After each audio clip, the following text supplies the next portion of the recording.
Muy buenos días tengan todos ustedes, Iglesia Bíblica Bautista de Gracia.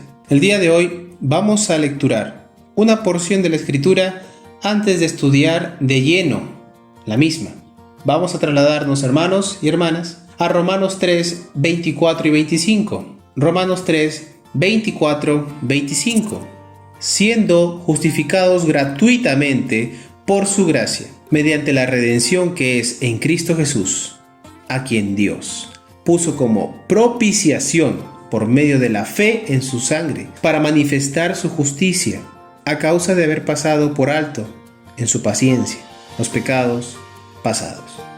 Su sangre preciosa fue derramada en una cruz, y ese es el peso de nuestra salvación, el valor de mi salvación y el peso del amor de Dios sobre nosotros. ¿Cómo reaccionamos ante ese amor que se derramó hasta la última gota de sangre por nosotros? Vamos a orar para agradecer por ese amor que no merecíamos en absoluto. Te damos gracias, Señor Jesucristo. Tu palabra menciona que nos amaste hasta lo sumo. Nos amaste entregándote cuerpo, sudor, sangre, siendo destrozado, siendo molido, siendo hecho pedazos en una cruz, Señor. Cuánto amor le tuviste a criaturas tan impías, Señor, tan pecadoras como nosotros. Pero gracias te damos, Cristo Jesús, porque no había otro camino. Tenían que destrozarte, tenían que moler tu carne, Señor, y teníamos que ver cómo tu sangre se derrama a lo largo de la Escritura, para observar con cuánto amor nos has tratado desde antes de la fundación del mundo. Gracias, Señor Jesucristo. Ayúdanos a predicar de ti con pasión, con amor, con argumentos bíblicos, dando gloria a tu nombre, Señor. en esta hora damos gloria al nombre de Cristo Jesús el Señor. Amén.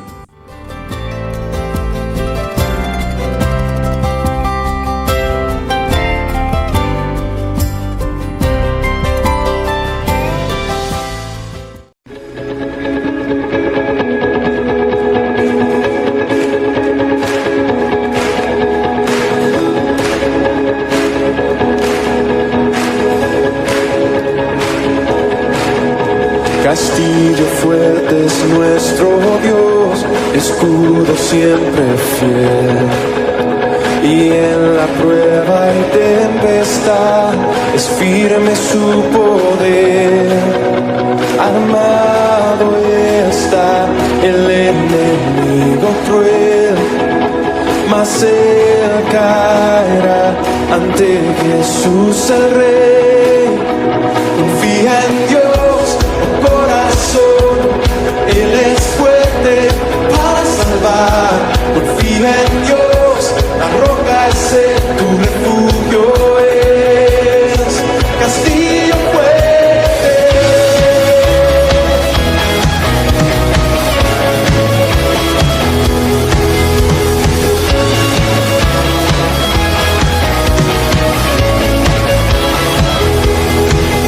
En mis fuerzas yo no confiaré, o en vano lucharé, pues mi confianza está en aquel que reina con poder. Por mí pelea el soberano Dios, por siempre la victoria suya es. Confía en Dios, el corazón, Él es fuerte para salvar. Confía en Dios, la roca es tu refugio, es castillo fuerte.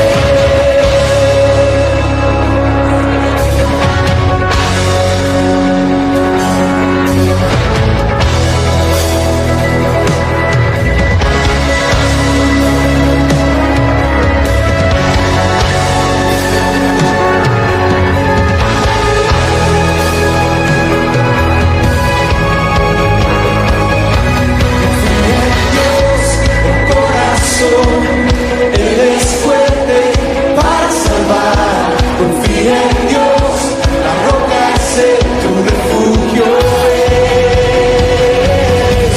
Confía en Dios, tu corazón. Él es fuerte para salvar. Confía en Dios, la roca es tu refugio, es.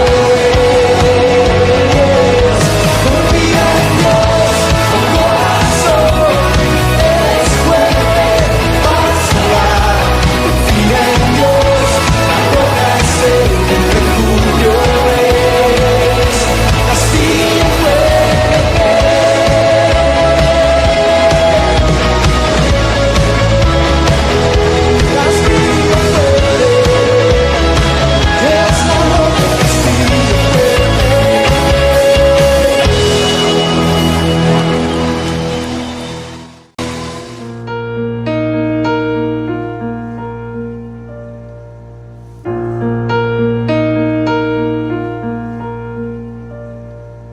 Prepara, oh Dios, mi corazón para recibir.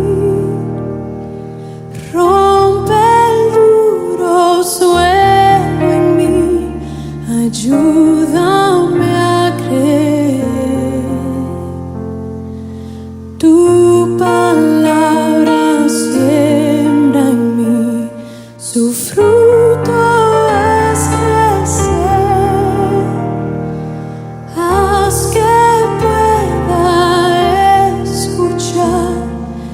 Guíame en tu verdad, muestra a Cristo,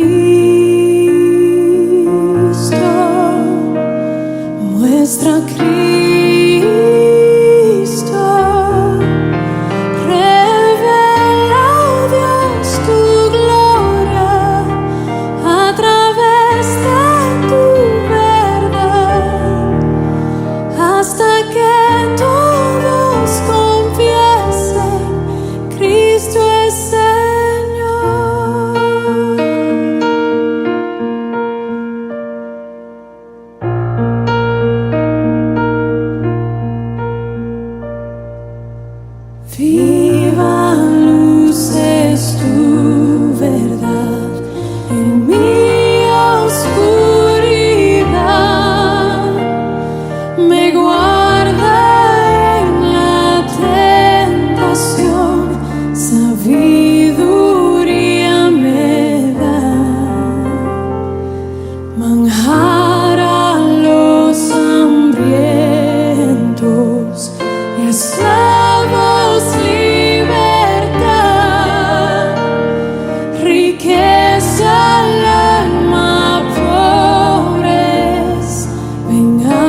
asiré.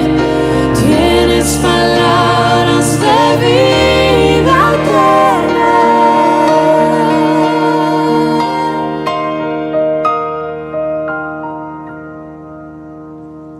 Muestra a Cristo, muestra a Cristo, muestra a Cristo, muestra a Cristo, revela Dios tu gloria a través de tu verdad, hasta que todos confiesen, Cristo es Señor.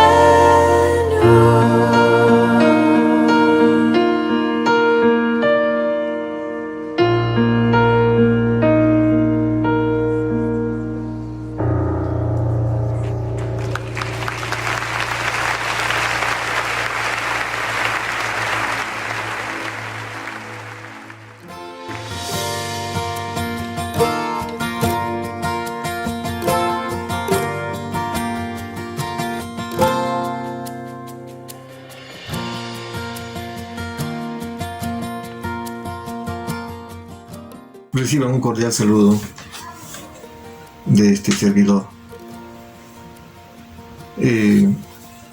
Antes de empezar, quiero comentar respecto a lo que estamos viviendo en este tiempo, en este año 2020.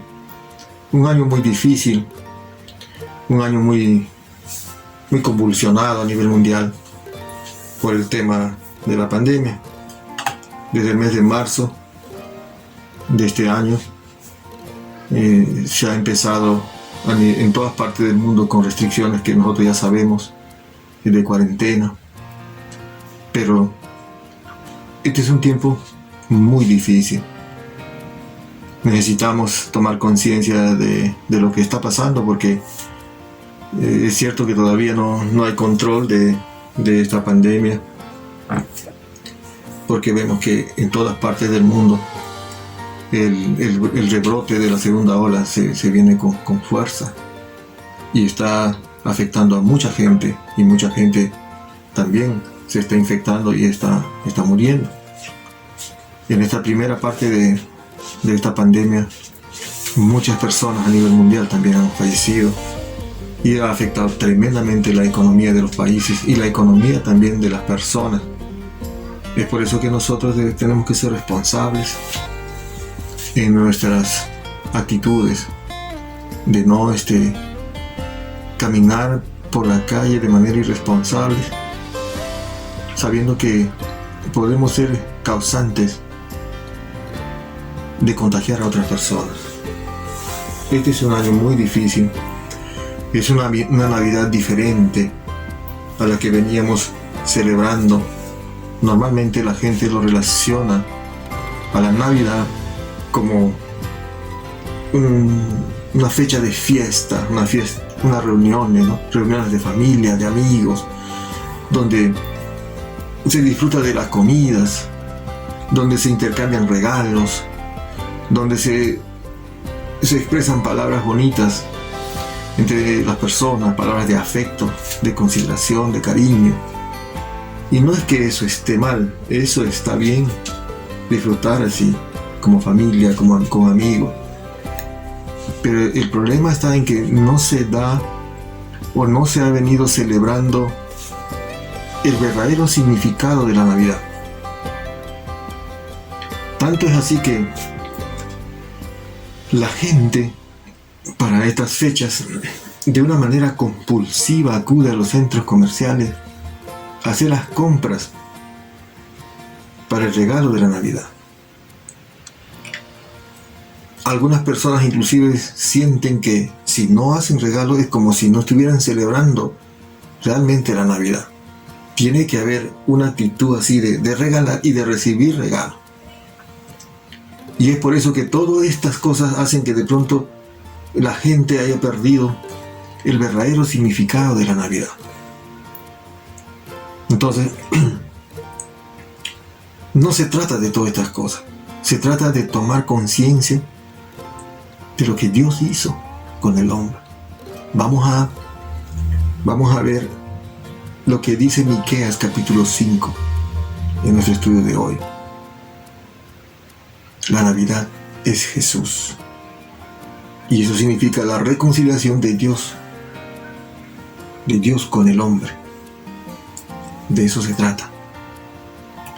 Es por eso que la Navidad, después de la creación, es el acontecimiento más extraordinario que jamás la historia haya experimentado. Primero fue la creación de las cosas que Dios creó con su palabra. Y después la Navidad. Entonces, en la Navidad, Dios muestra ese plan y ese propósito que Él tiene con el hombre, con su creación. Porque vemos cuando Jesús nació y vivió, no por mucho tiempo. Vemos que todo lo que Él ha dicho y ha hecho, las palabras que Él mencionó, ha sido muy analizada, muy estudiada. ¿Por qué? Porque siempre el hombre ha tratado de minimizar este acto de Dios. Porque en la mente del ser humano no encaja la idea de que Dios pueda hacer una obra tan especial para que pueda el hombre ser redimido con Dios por su situación de calamidad, de miseria, de pecado.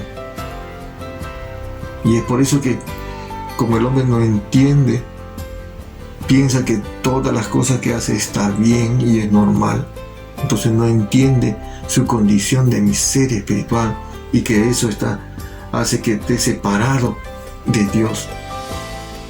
Entonces no la entiende. Y cuando este personaje, cuyo nombre es único y singular, y en cuyo honor elevamos canciones, cánticos de alabanza y oraciones espirituales a nivel mundial,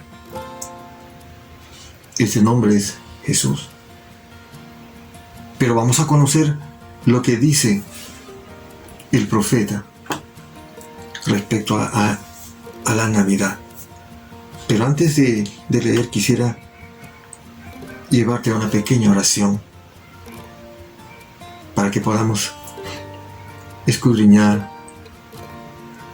y dispongamos nuestro corazón para recibir la palabra de Dios. Vamos a orar. Amado Padre, te doy gracias por este momento, gracias por este día, gracias por la oportunidad que tenemos de leer tu bendita y santa palabra, en la que en el nombre de Jesús te pedimos que nos ayudes a entender y que la palabra dada aquí, expuesta aquí, quede en nuestro corazón y podamos ponerla en práctica cada día y podamos entender lo que realmente quieres hacer con cada uno de nosotros, la reconciliación con Dios. Ayúdanos a entender por medio de tu palabra, en el nombre de Jesús. Amén.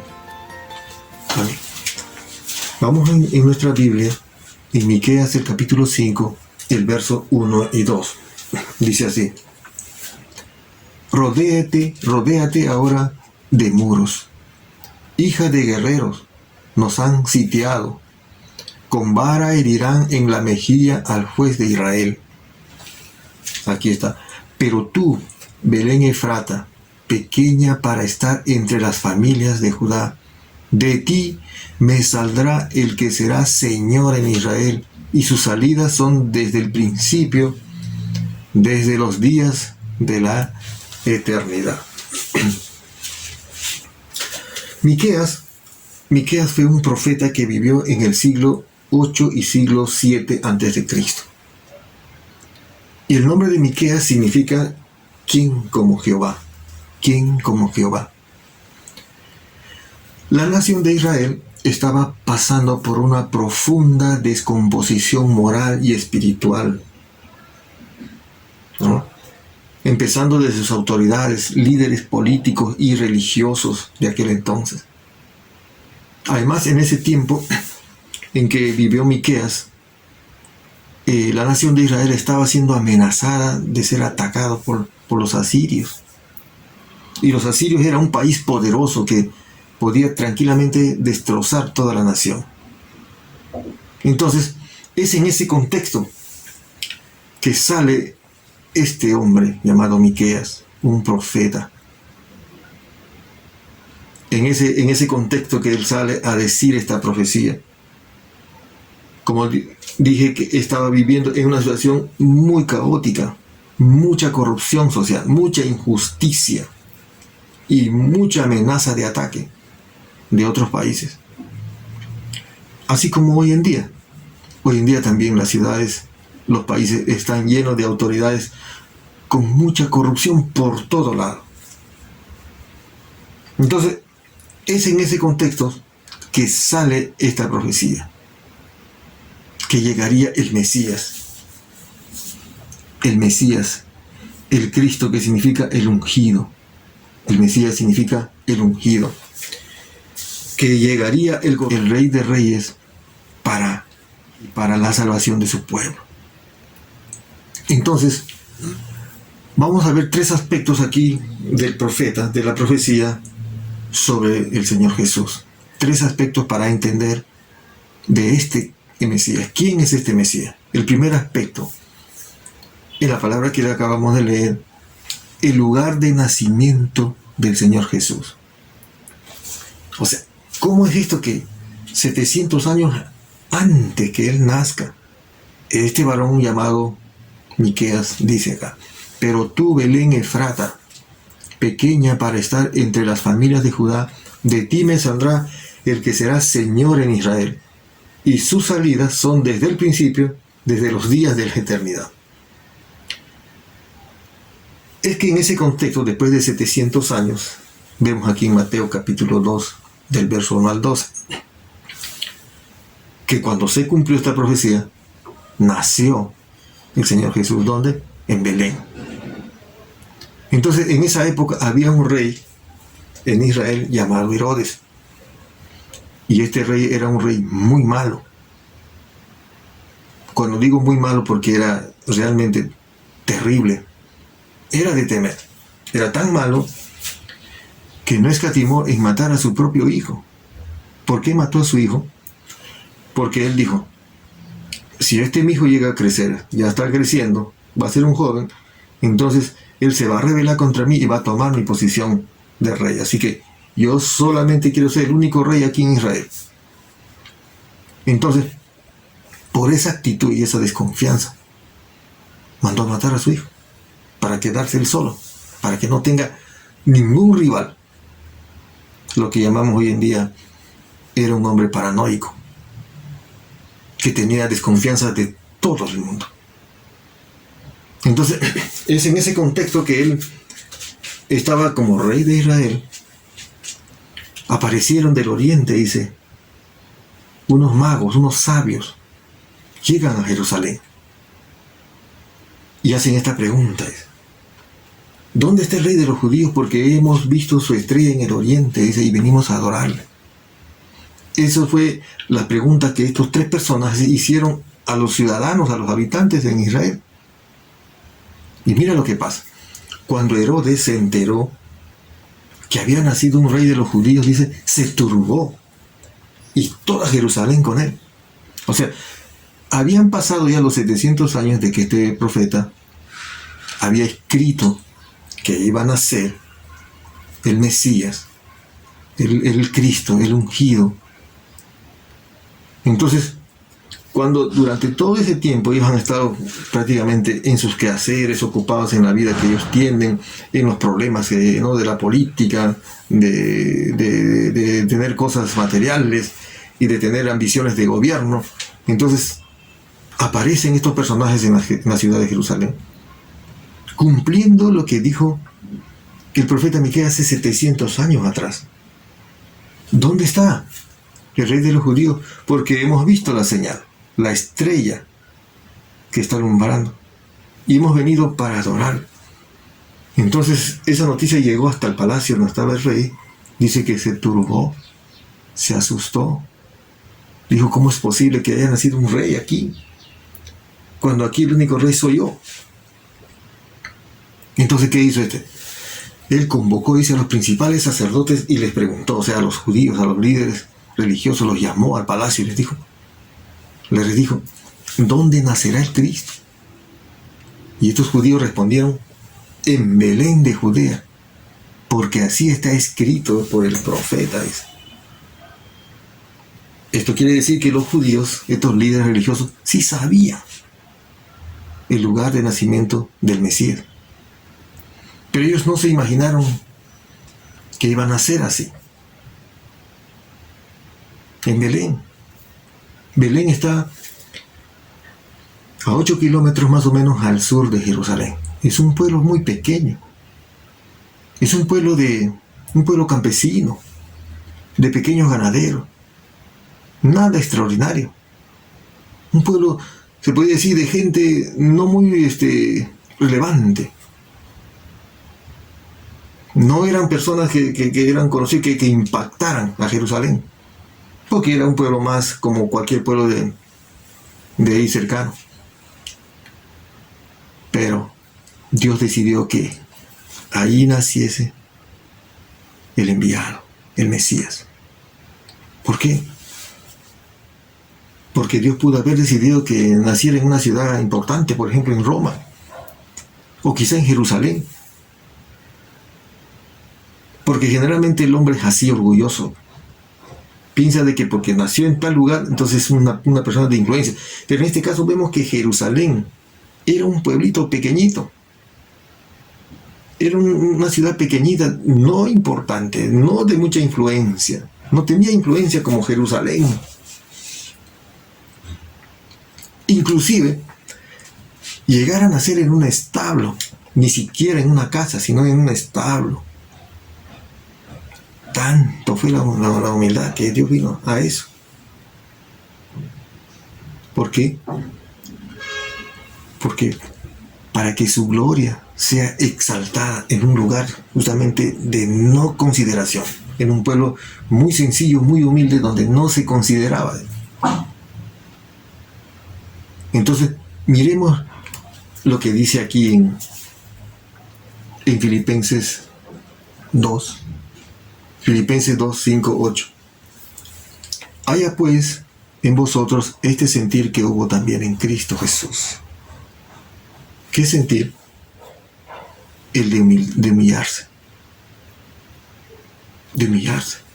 Dice, el cual siendo en forma de Dios no estimó a ser igual a Dios como cosa que aferrarse, sino se despojó a sí mismo, tomando forma de siervo, hecho semejante a los hombres.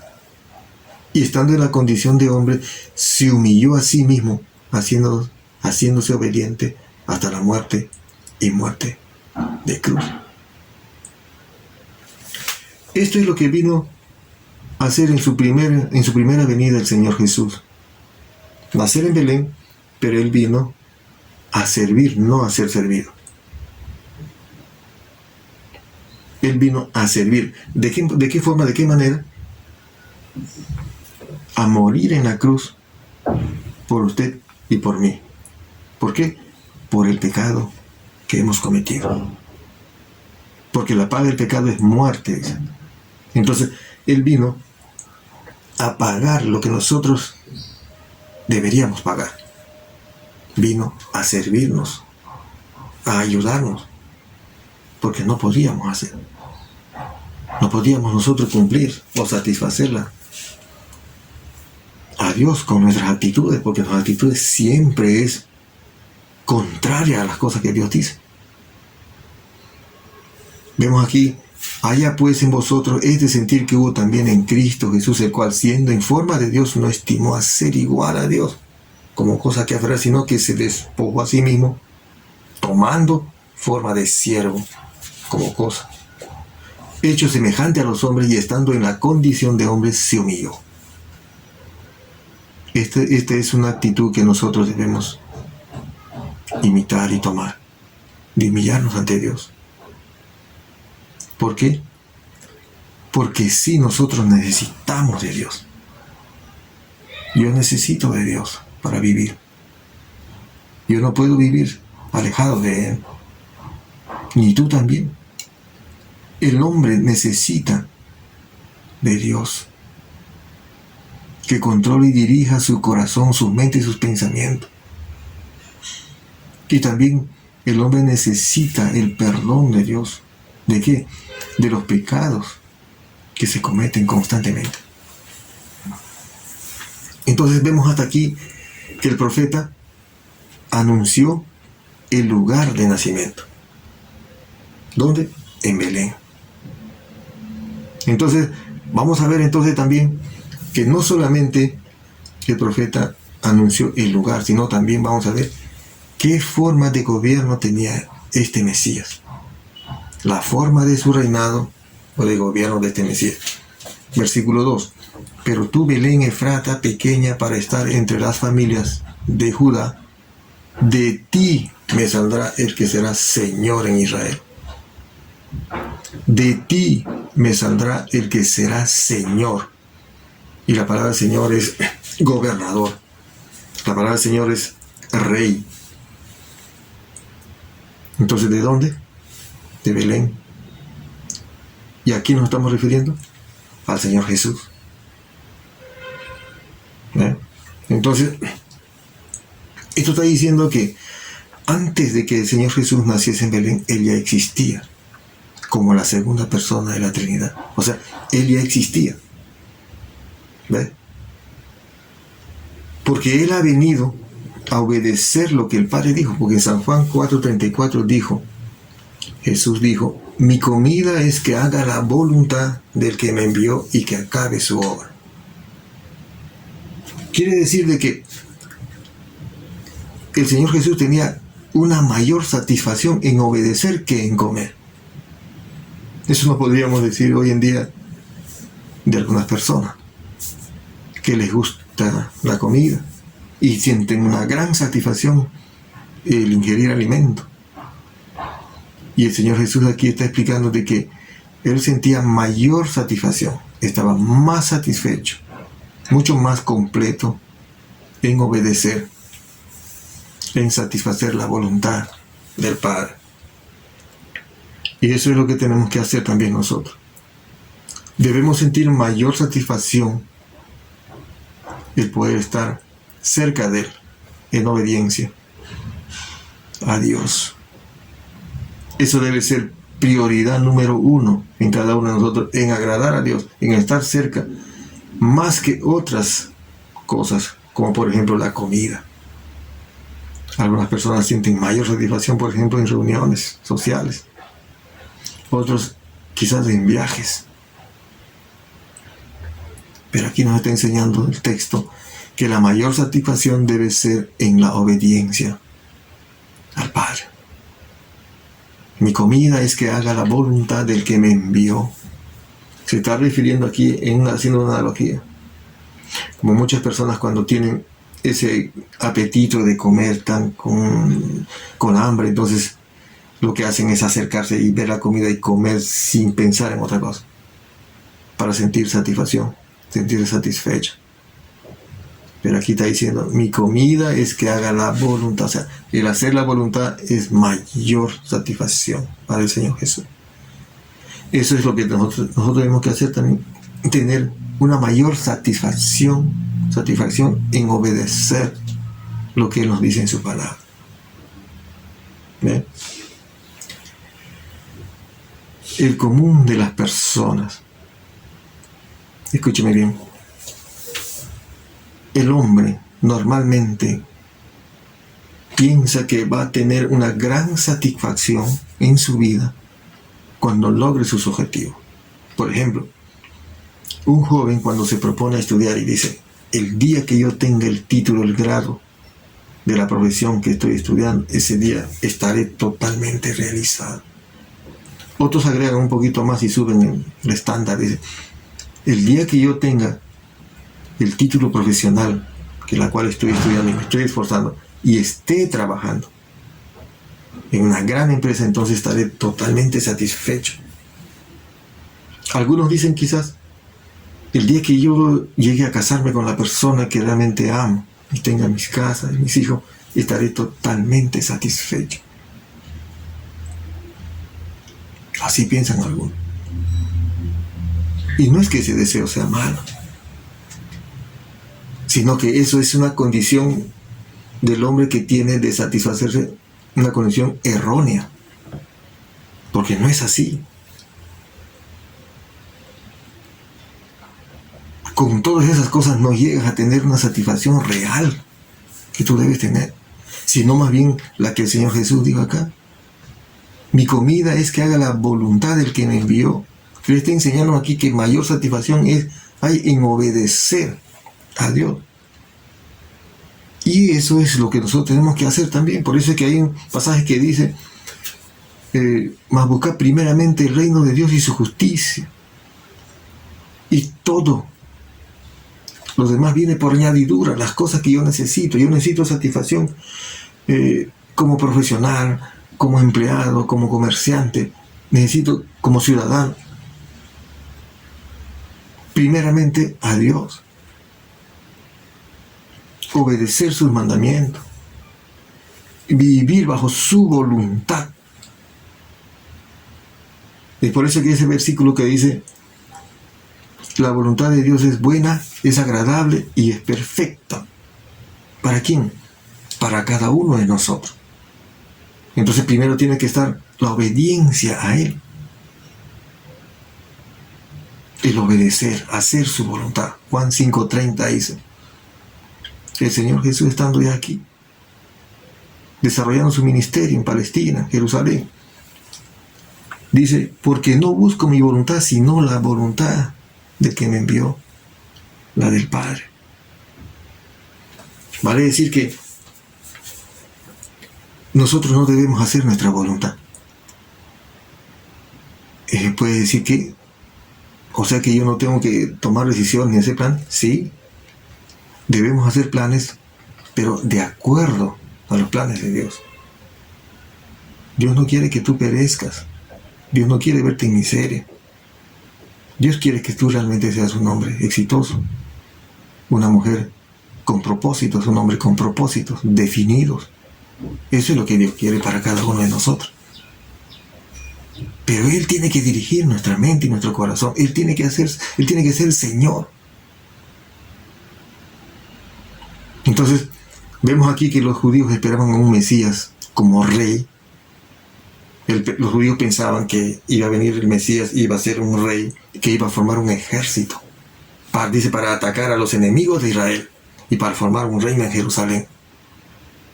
En ese tiempo los israelitas tenían enemigos, claro que sí, el imperio romano les estaba oprimiendo. Eran esclavos de los romanos. Entonces, él pensaba que el Mesías iba a salvar a su pueblo, que iba a formar como una especie así de un grupo así rebelde, que se van formando y van conquistando ciudades. ¿Ves? Eso era lo que ellos tenían en mente. No estaban pensando cuál era la forma de su gobierno. Entonces, la forma de gobierno del Señor Jesús era, en esta vez que ha venido esta primera vez, era que hombres y mujeres rebeldes contra Dios se arrepientan y se sometan voluntariamente a la voluntad de Dios. Dios no quiere obligarte. Dios no obliga a nadie. Y el Señor Jesús vino a eso, justamente.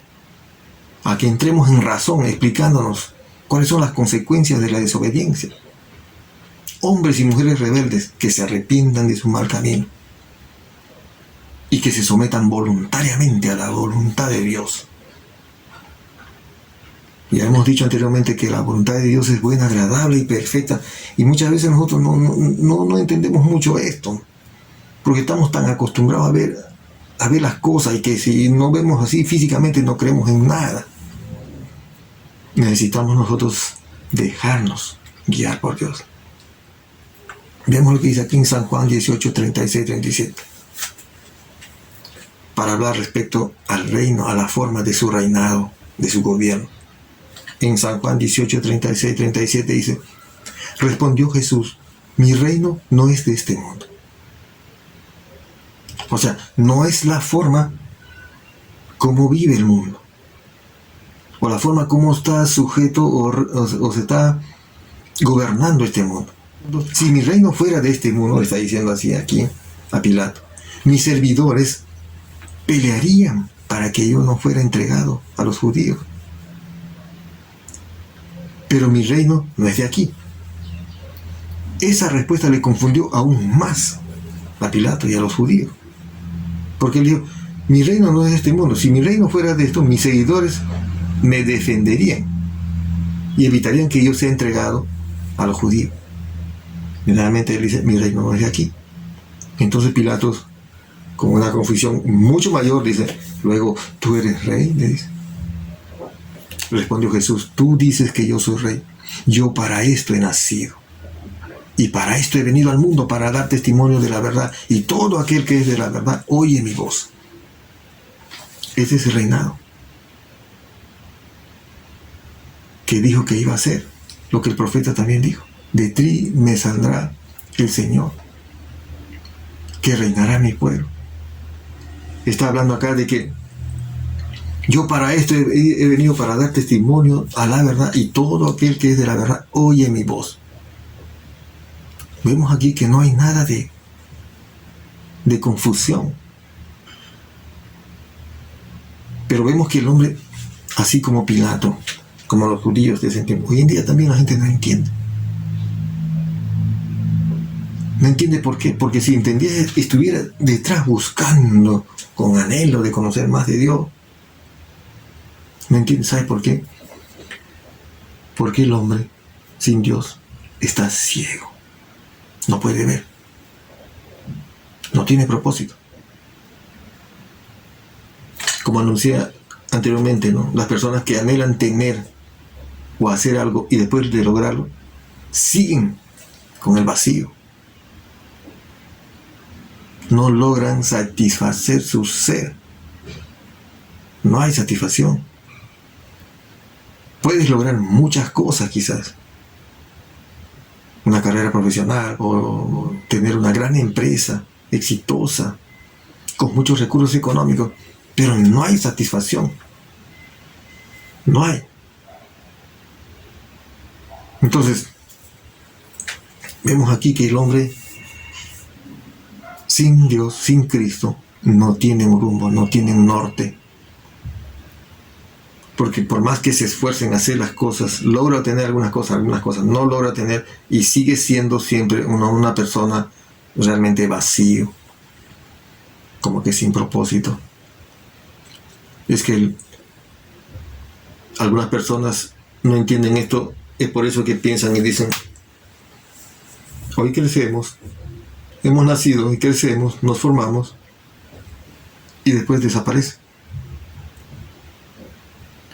Nosotros sí tenemos un propósito, y es el Señor Jesús.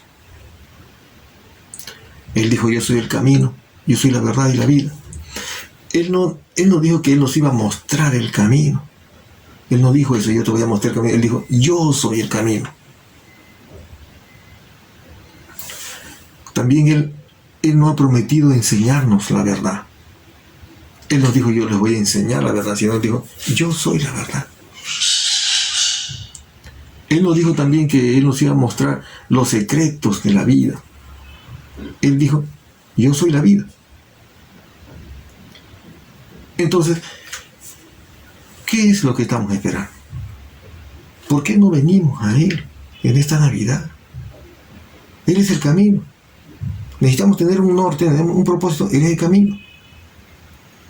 Necesitamos conocer la verdad, o sea, cómo no vivir en esta incertidumbre, de mentira, de vacío. Ahí está. Necesitamos disfrutar de la vida.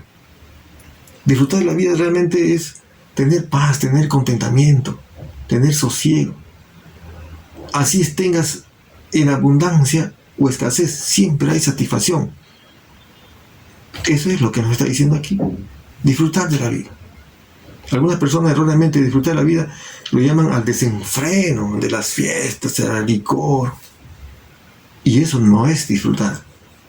Eso es hacerse daño físicamente. El disfrutar de la vida es el tener paz, el estar en un tiempo de sosiego, disfrutar con la familia, disfrutar de la vida, las pequeñas cosas y grandes que nos suceden, disfrutar. Eso es realmente vivir y tener un propósito de nuestra vida. El primero, el de agradar a Dios, de conocer y agradar a Dios y tener una relación constante con Él. Y tener una relación constante con Él, entonces poder relacionarme con los míos, con la familia, con mis hijos y con las personas que me conocen. Entonces, vemos aquí lo que dijo el profeta. El lugar de nacimiento, Belén. ¿Y qué significa Belén? Casa de pan. Y el Señor Jesús es el pan de vida, según San Juan 6:35. Casa de pan. Belén Efrata. Y la palabra Efrata significa fructífero. Serás fructífero en Cristo Jesús. Y tienes que venir a Jesús. También vimos aquí el tipo de reino que vino a ser. No el de formar un grupo de hombres y mujeres para enfrentarse al Imperio Romano en esta oportunidad y librarse de ellos y tener la independencia y formar su reinado ahí para defenderse de todas aquellas personas que le han estado atacando. Sino vino acá a hacer su reino diferente. El propósito de este reinado, ¿cuál es? De que el hombre rebelde se acerque a Dios de manera voluntaria y se someta a la voluntad de Dios. Aquí no hay una opresión, ni una obligación, ni una amenaza, sino más bien hay una invitación, una salida a nuestra situación de esclavitud de pecado, de una vida sin propósito. Y es más, de no acercarnos voluntariamente a Dios, hay consecuencias terribles de una condenación eterna. De una condenación eterna. Entonces, el profeta Miqueas nos revela también qué cosa dice, aparte, el primero, número 1, el lugar de nacimiento, el segundo es el tipo de reino, de que el hombre sea redimido con Dios, y tercero, la naturaleza de la persona de este Mesías, del enviado. Versículo 2 otra vez, de Miqueas 5. Pero tú, Belén Efrata, pequeña para estar entre las familias de Judá, de ti me saldrá el que será Señor en Israel. O sea, el gobernador, el rey de Israel. Aquí está esta última parte de este versículo. Y sus salidas son desde el principio, desde los días de la eternidad. A simple vista, este versículo, esta parte de este versículo, la última parte, parece que fuera contradictorio con lo que dice el Mesías. Porque dice aquí, sus salidas, o sea, sus salidas son desde el principio, desde la eternidad. ¿Qué nos está diciendo aquí? Cuando dice sus salidas son, o sea, él nació, pero él existía desde el principio. Y todavía desde la eternidad, dice acá. Nos está diciendo que este gobernante que va a nacer en Belén, que ya nació hace más de 2000 años atrás, era desde la eternidad. Pero ¿cómo es que algo que va a nacer recién ya existía? ¿Cómo es que escribe un profeta así? Y es un versículo que muchas veces no podemos entenderlo. Y hasta podríamos decir que él tampoco lo entendía, el profeta tampoco no entendía. Muchos de los profetas, algunas cosas que han escrito seguramente no la han entendido. Porque en 1 Pedro 1:10 dice, los profetas que profetizaron de la gracia destinada a vosotros, inquirieron diligentemente, indagaron acerca de la salvación. Esto quiere decir que la palabra también era para ellos. Y que las cosas que no entendían también ellos se preocuparon diligentemente, esforzadamente, dispusieron su corazón en conocer lo que ellos mismos habían escrito. ¿Por qué? Porque aquí una vez más podemos ver que no es su palabra del profeta, es la palabra de Dios.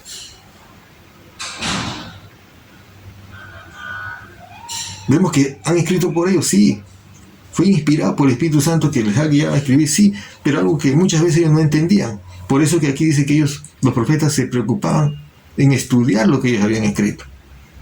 Porque eso venía de la mente y del corazón de Dios. Por eso que este versículo dice, y sus salidas son desde el principio y desde los días de la eternidad. Cuando este profeta ha escrito esto, seguramente se ha quedado muy preocupado pensando, ¿cómo es esto?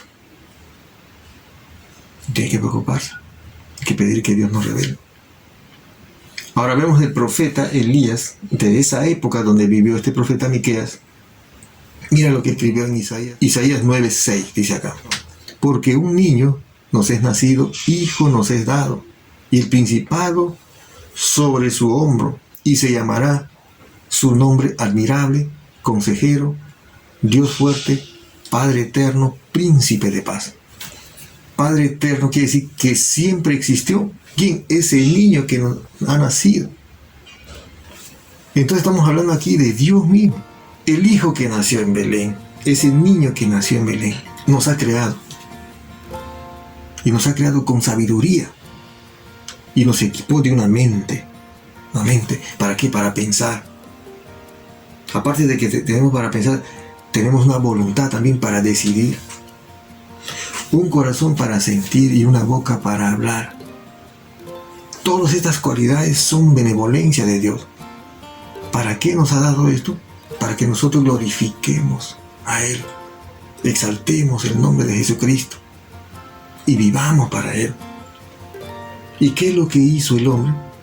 No lo exalta, no le alaba, no le adora, no le canta con las cualidades que ya Él nos dio. Y si Él nos dio estas cualidades, ¿qué tenemos que hacer nosotros? ¿O qué actitud tenemos en no hacerlo? Una actitud de rebeldía, de traición a la benevolencia de Dios. Es por eso que en esta Navidad tenemos que pedirle perdón por no glorificarle a Él, o por no tomar muy en serio la fiesta de la Navidad, el verdadero significado de la Navidad, que es Jesús tiene que estar con nosotros, Dios con nosotros. Y para que esta expresión se dé en Dios con nosotros, Él tiene que estar dentro de mí. Él debe gobernar, Él debe ser mi Señor.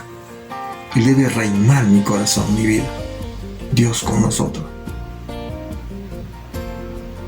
Quiero que oremos y le pidamos a Dios y tome control Él de nuestra vida. Y le pidamos perdón, porque muchas veces no hemos celebrado la verdadera Navidad, que es Jesús con nosotros. Dios ya hizo su parte y nos corresponde a nosotros responder. Vamos a orar. Amado Padre, te doy gracias por tu palabra. Gracias porque una vez más he podido ver por medio de tu palabra que tú eres la verdadera Navidad, nuestro Señor Jesucristo, el que nació en Belén hace más de 2000 años y que ha venido con un propósito muy especial, muy específico, de que yo sea redimido al Padre.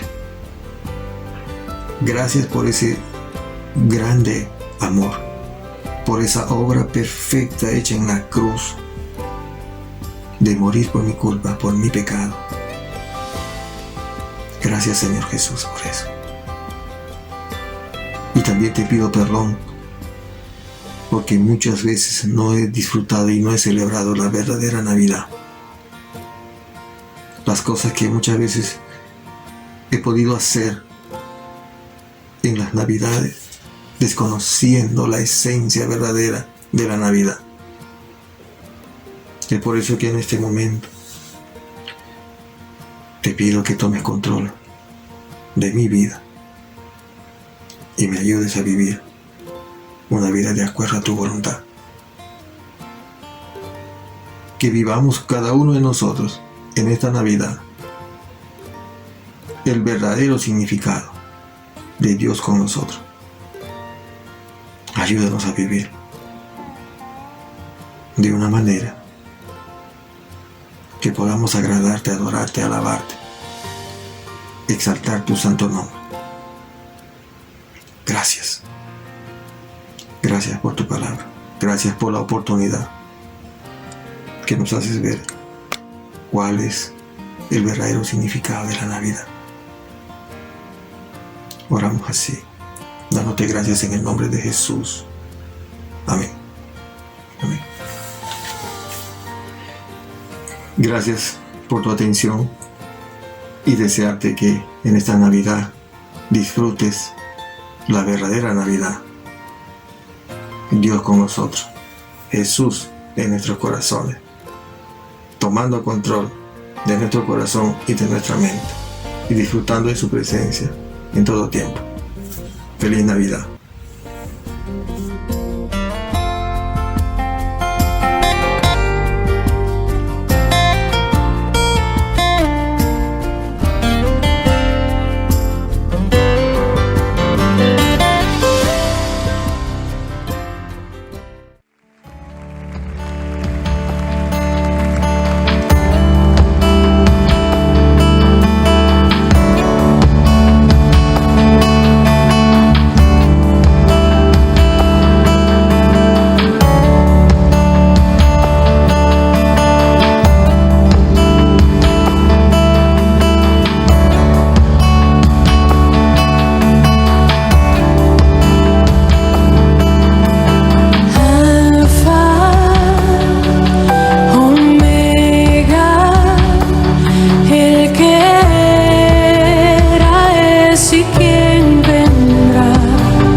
y verdad, verá todo.